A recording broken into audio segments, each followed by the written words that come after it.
Hello, everybody. So today, let me share my screen here. All right, so today we are going to be looking at human organs and organ systems. So we have a link for the reading. We have my email where you can send it to. And we have the document that you need to answer the questions on, the practice document. And we have the systems of the human body, so organ systems, coloring sheet. So print that out, color it, send it to me. So let's start with the reading. So human organs. So an organ is going to be a collection of tissues that is joined in a structural unit to serve a common function. So it's just a bunch of tissues working together to perform the same function. Okay, if it's a single-celled organism or single-celled living thing, the functional equivalent of an organ is going to be an organelle. So it's like in cells, you have organelles. Those are the equivalent of organs in one-celled organisms. So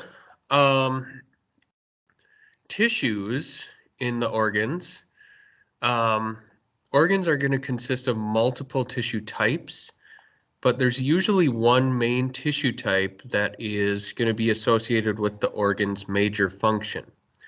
The other tissues are going to have supporting roles in that function. All right.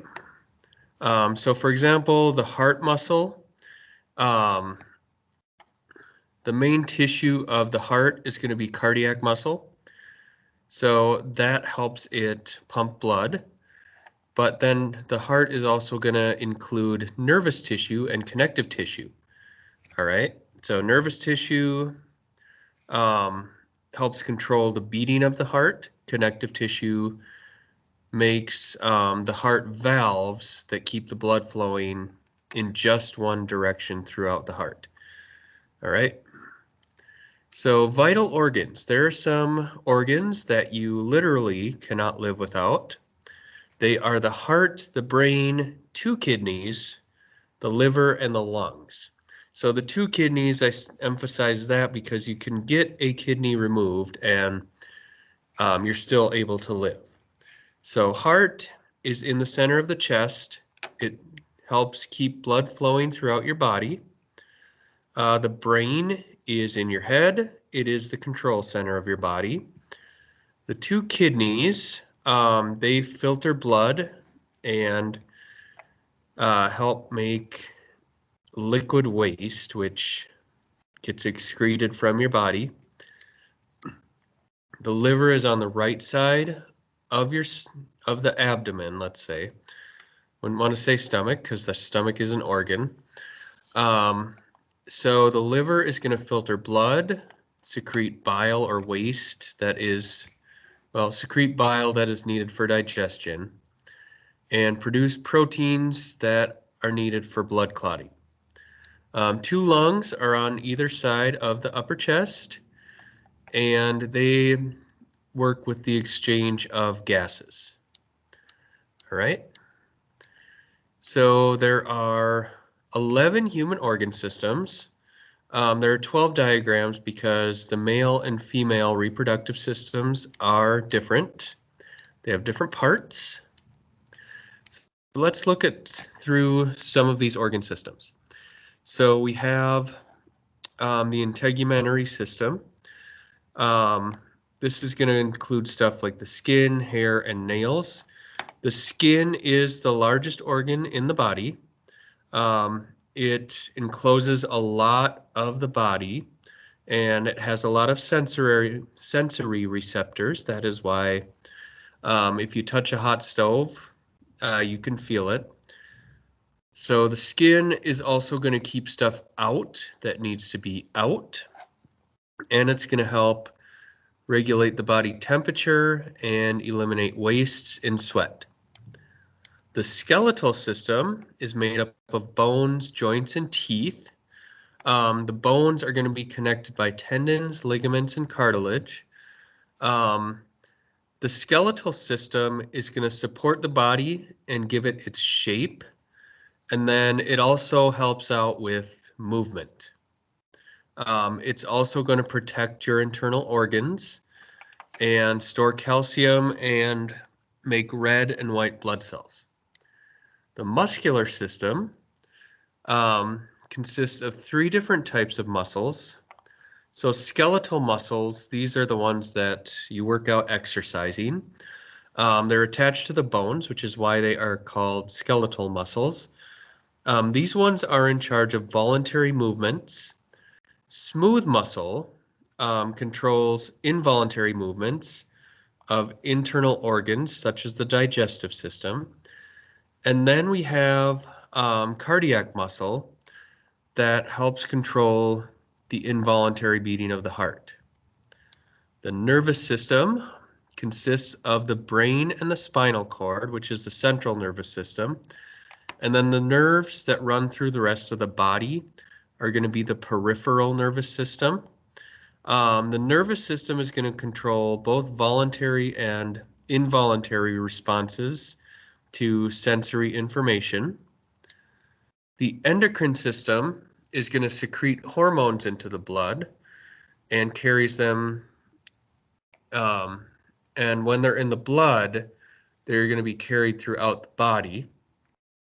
So these are chemical messengers. They control body functions, metabolism, growth, development, and the master gland of the endocrine system is going to be the pituitary gland.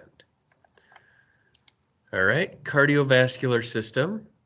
This includes the heart, blood, 3 types of blood vessels, arteries, veins, capillaries.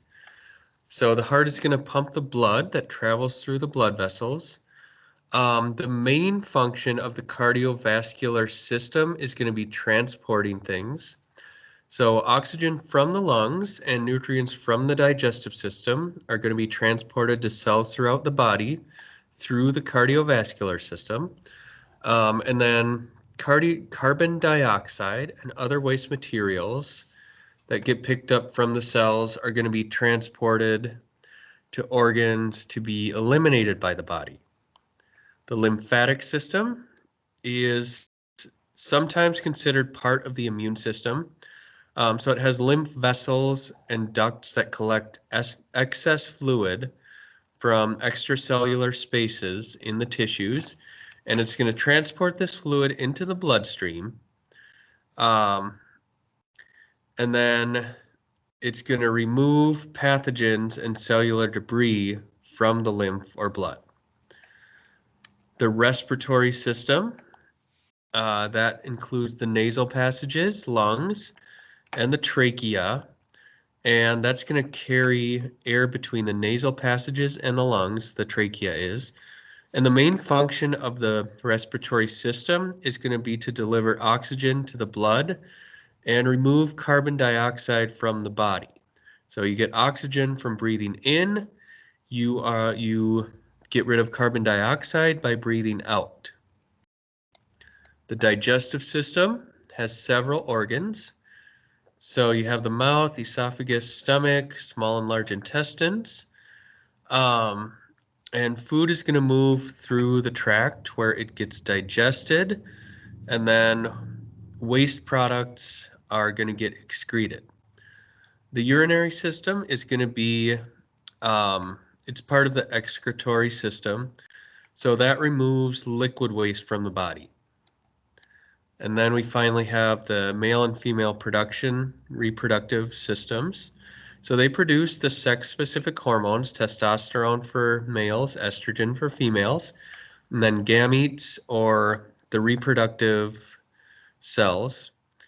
And they're going to be different between males and females.